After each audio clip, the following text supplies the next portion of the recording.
Metro 2వ స్థానంలో ఉండే దేశంలోనే. ఇతర నగరాలలో చిన్న చిన్న మెట్రోలు మాత్రమే నడుస్తుండే. ఈరోజు ఢిల్లీ మొదటి స్థానంలో అట్లనే ఉంది. హైదరాబాద్ నగరం 9వ స్థానానికి జారిపోయింది.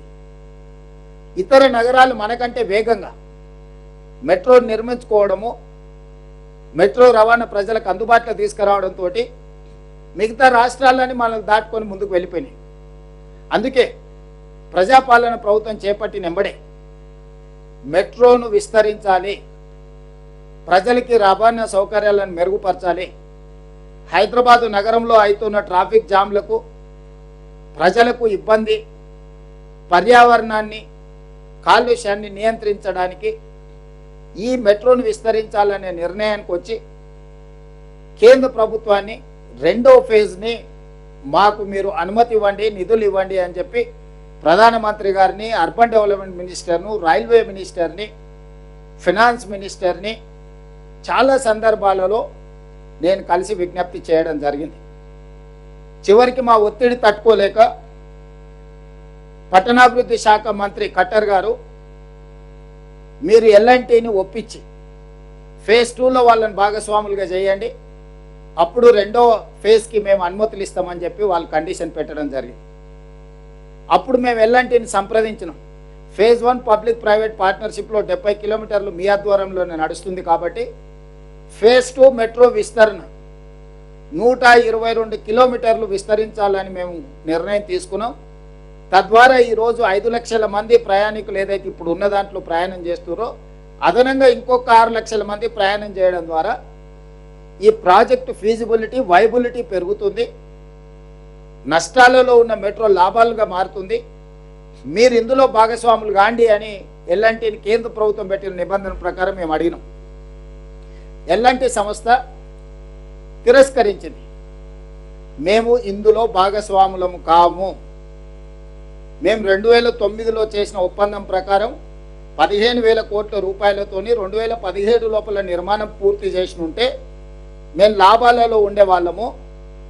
గత ప్రభుత్వం 3 సంవత్సరాలను పనులను స్తంభింపచేయడం వల్ల 7,000 కోట్ల రూపాయల నష్టం వచ్చి ఈరోజు మాకు ప్రయాణికుల నుంచి సంవత్సరానికి 1,100 కోట్ల రూపాయలు వసూలైతే 450 నుంచి 500 కోట్ల రూపాయలు ఈ మెట్రో నిర్వహణకు, జీతభత్యాలు, నిర్వహణ కోసమే ఖర్చు అవుతున్నాయి. మాకు ఇంకొక 500 కోట్ల రూపాయలు మిగులుతున్నాయి. కానీ మేము తెచ్చిన అప్పులకు 13,600 కోట్ల రూపాయలు మేము తెచ్చిన అప్పులకు సంవత్సరానికి మేము 900 కోట్ల రూపాయలు కట్టాల్సి వస్తుంది. దాంతో మాకు ప్రతి సంవత్సరం మా సంస్థకు 350 నుంచి 400 కోట్ల రూపాయలు ఇప్పుడు నష్టాలలో ఉన్నాము. మేము సొంతంగా పెట్టిన ఈక్విటీ కూడా 22,000 కోట్ల రూపాయలు అప్పులు, నగదు 7,000 కోట్ల రూపాయలు నిర్వహణలో మొత్తం 30,000 కోట్ల రూపాయల ఆస్తిని మేము సృష్టించినాం. ఈరోజు మాకు ప్రతి సంవత్సరం 400 కోట్ల రూపాయల నష్టం వస్తుంది మెట్రో నిర్వహణ. కాబట్టి మేము ఫేజ్ 2 మాకున్న చేదు అనుభవాల దృష్ట్యా ఫేజ్ 2లో మేము భాగస్వాములము కాము అని స్పష్టంగా చెప్పినారు. ఇదే అంశాన్ని కేంద్ర ప్రభుత్వానికి చెప్తే కేంద్ర ప్రభుత్వం ఇంకొక మెలిక పెట్టింది. కనీసం వాళ్ళని ఫేజ్ 2 విస్తరించుకోవడానికి, సీమ్లెస్గా ప్రయాణం చేయడానికి వాళ్ళతోని ఖచ్చితమైన ఒప్పందం తీసుకొని రండి, అప్పుడు మీకు ఫేజ్ 2కి మేము అనుమతులు ఇవ్వడానికి అవకాశం ఉంటుందని 2వసారి తిరకాసు పెట్టారు. మళ్ళీ ఎల్ఎన్టీని సంప్రదించినాం. మేము ఆ డెఫినెటివ్ అగ్రిమెంట్ కూడా మేము చెయ్యము. మా సంస్థ మీరేం నిర్మించుకోదలుచుకున్నారో మీరేమైనా నిర్మించుకోండి, మాది మాదే, మీది మీదే, మేము భాగస్వాములం కాము, భవిష్యత్తు నిర్వహణలో కూడా మీతో మేము చేరము, మేము దేనికి ఒప్పుకోమని చెప్పి ఎలాంటి స్పష్టంగా తిరస్కరించింది. అప్పుడు మాకున్న ప్రత్యామ్నాయం కేంద్ర ప్రభుత్వాన్ని అడిగినాం. వాళ్ళు భాగస్వామ్యానికి ఒప్పుకోవట్లేదు. ఎలాంటి వాళ్ళు భవిష్యత్తులో మనం విస్తరించడానికి ఎన్ఓసి కూడా ఇస్తలేరు, ఖచ్చితమైన ఒప్పందం కూడా చేస్తలేరు. కానీ మాకు ప్రజల నుంచి ఉన్న ఒత్తిడి, మా అవసరాలు, మా నగరం విశ్వనగరం కావాలంటే, మేము పెట్టుబడులను ఆకర్షించాలంటే ఇంకొక 122 కిలోమీటర్లు మెట్రో విస్తరణ చేయాల్సిందే. మరి ఏమి చేయాలి?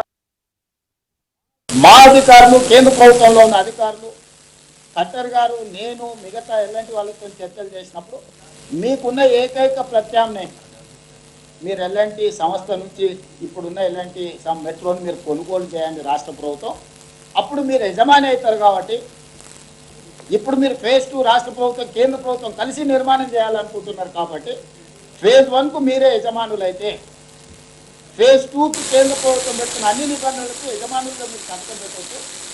అప్పుడు ఫేజ్ 2 కూడా సులభంగా మీకు అనుమతులు వస్తాయి, నిధులు వస్తాయి. దాంతో దాదాపుగా 200